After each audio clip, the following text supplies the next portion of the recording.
Start. पूर्व रंग समाप्त हो गया है। चलो जो कुछ सीखा है उसका अभ्यास करें।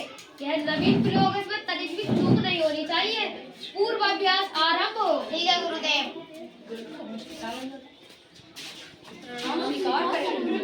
सदा इसमें ही रहो।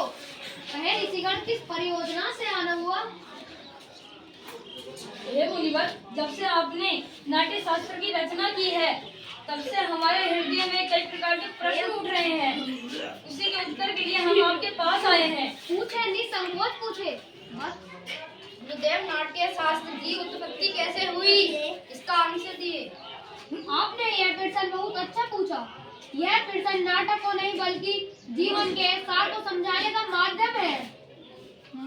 तब जब त्रेता युग में मनुष्य काम और लोभ से वशीभूत होकर अधर्म और संघर्ष की ओर बढ़ने लगा, तब इंद्र ने ब्रह्मा जी से प्रार्थना की कि ऐसा कोई माध्यम हो जिसमें देखना और सुनना एक साथ हो, जिससे मनुष्य अर्थ, धर्म, काम और मोक्ष के मार्ग पर लौट सके।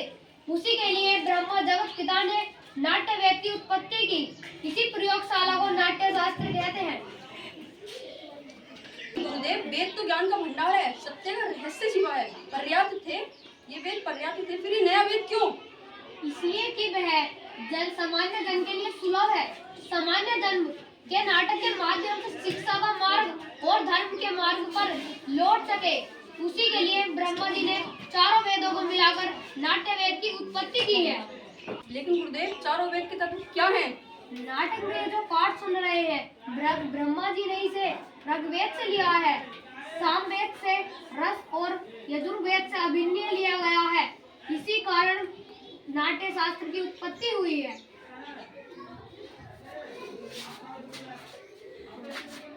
तो क्या नाट्य केवल देवताओं के लिए ही बनाया गया है? नहीं, यह संक्षेप दानवों ने भगवान ब्रह्मा के पास रखा था। तब ब्रह्मा जी ने मुस्कुराते हुए उसका उत्तर दिया कि नाट्य शास्त्र तो सबके लिए है, देवताओं, दानवों, समस्त जनों के शुभ अशुभ कर्मों के लिए है। इसलिए समस्त भावों और समस्त रसों, समस्त शिल्पों और कार्यों को दिखलाने के लिए है। कलाहीन समाज तो पशुओं के समान होता है। इसी आशा और अपेक्षा के साथ कला और कलाकारों को हम पंचवेद कहकर पुकारते हैं। पंचवेद समस्त वेदों का तो ज्ञान होता है। ज्ञान गुरुजी। ऋषिगण, मेरे कर्मी पुत्र आपके स्वागत के लिए अपनी प्रस्तुति तैयार कर रहे हैं। चलिए चलकर नाटक का आनंद लीजिए। ठीक है गुरुदेव। Ready ready. द्रौपदी